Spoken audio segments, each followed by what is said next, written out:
So here's the box that I received in the mail a few days ago, and yeah, I got here pretty much in really good condition. This was a very, very um, well taken care of box.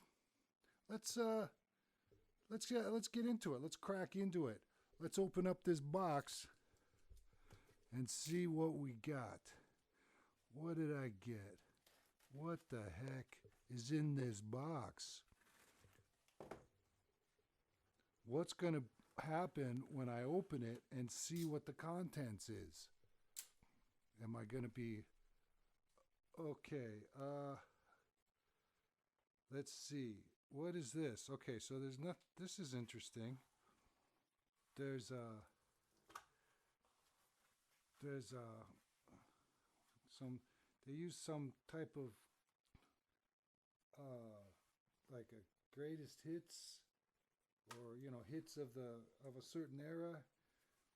Oh yeah, Barry White, Four Tops, Aretha Franklin. Come on, Spinners, Stylistics.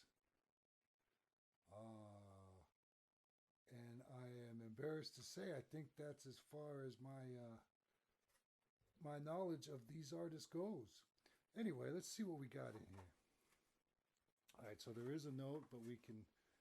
Wow, look at this packing job. I mean, seriously, look at this.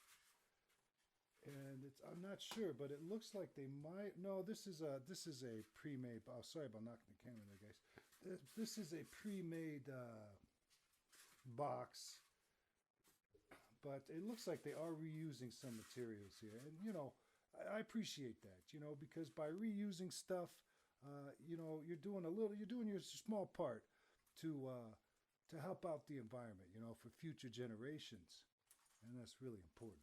All right, so what do we have here? We've got a couple of police whistles. Police whistles. No, no, no, not that kind of police whistle. This kind of police whistle. Now I'm a little bit disappointed here because the listing said that these were sealed from the 80s, never been played. So I assumed that they would be in like their original pack wrapping.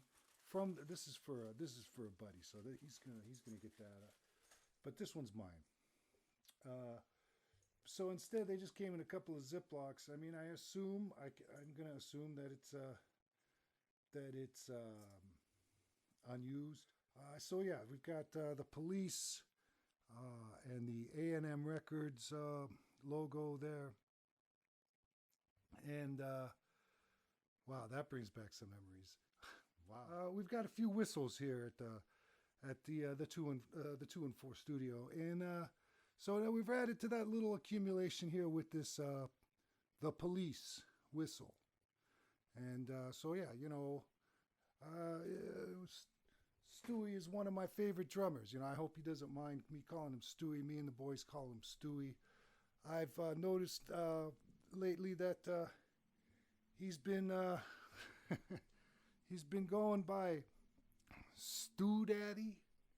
Yeah, come on, Mr. Copeland. All right, Stew Daddy.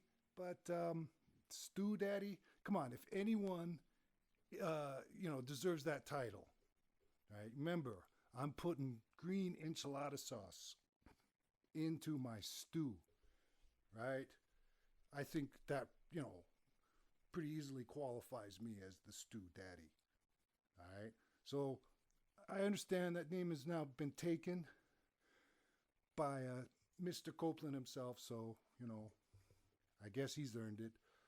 But, yeah, I like to think that I'm somewhat of a stew daddy myself as well. Okay, but anyway, yeah, so this is another content that's gonna be talking about Stuart Copeland, right? My favorite drummer. Oh, here we go again. Talking about Stuart Copeland again, right? All right, okay, yeah, I feel that. Let's we can talk about some other drummers. That's fine. We'll do that. We'll do that.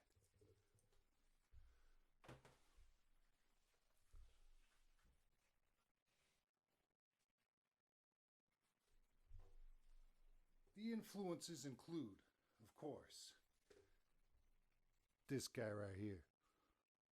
Know who that is? Of course you do. It's John Bonham, right? Sometimes known as Bonzo, I think it is. Yeah.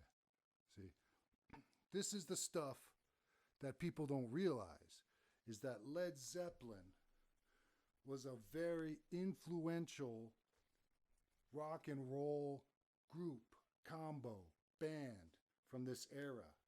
And the drummer had a lot to offer as far as influence. Well, what kind of what types of things did he have to offer us? You know, I can't divulge too much, right? Got to save some. What else have we got here? We've got, I mean, pretty obviously, I mean, how could you not be influenced by the drummer and lyricist of the band that released an album with this on the cover? It's, you know, come on. So yes, Mr. as you know, we always called him Peart, Neil Peart. Apparently we were pronouncing it wrong. Apparently it was Peart. Not sure, but we always called him Peart, Neil Peart. And he's sort of the secret weapon, okay? Yeah, you know, we got a lot of groove from this guy, you know, and some little chops, right? Very useful stuff, but mostly groove and emotive power. This guy also had a ton of power, but it was a little bit more, I don't want to say it was less emotive. There was still quite a bit of emotion in some of this music, but, you know, he added a certain layer of complexity within the still musical side. Now, you know, there wasn't quite as much of the push and pull, right, that I like to refer to as the essence of groove playing, right? Forward, back, right? It's motion. But, you know, there are certain styles of music where it's less about that push and pull and a little bit more about precision, okay? Precision and maybe speed and complexity, all right?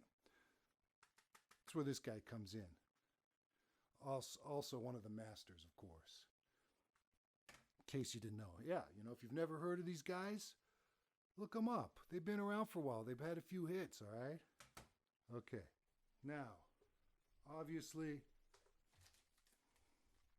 we got this guy. Look at this thing. Should we take a look? Yeah, let's take a look. All this Gen X stuff going around, you know. Like, remember this thing? And then they show you a picture. Nah. It's right here. We got it. We got it IRL. Look at this thing. 2000. So I guess this from 2000? November 11th through 17th. Yeah, 2000.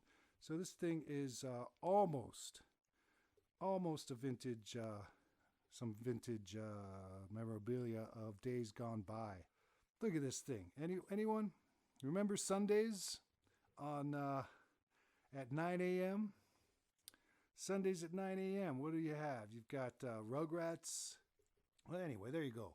So the title of this tome is simply Ringo.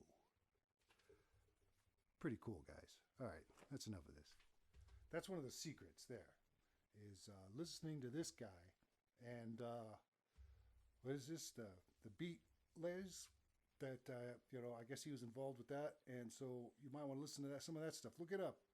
Probably the strongest influence on me.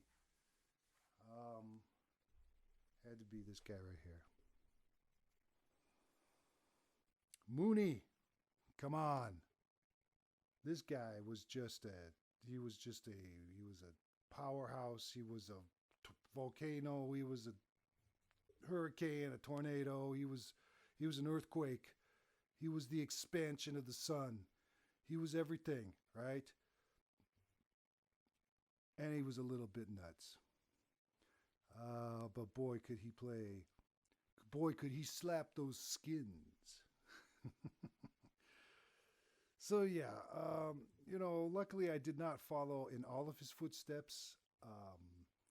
Yeah, I'm not really a big fan of the sauce. Yeah, little couple of, a little bit of single malt now and then, maybe some Bushmills, Jameson's, if I have no other choice. But yeah, this guy was pretty heavy on the sauce, and I think it didn't, didn't do him a lot of favors. The way that he played, and and the rest of these guys, of course, uh, you know, big influence.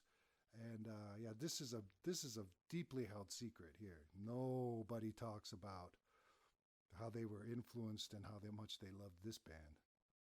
Never heard of them, right? Who? Who are they? Who? Right? Look it up.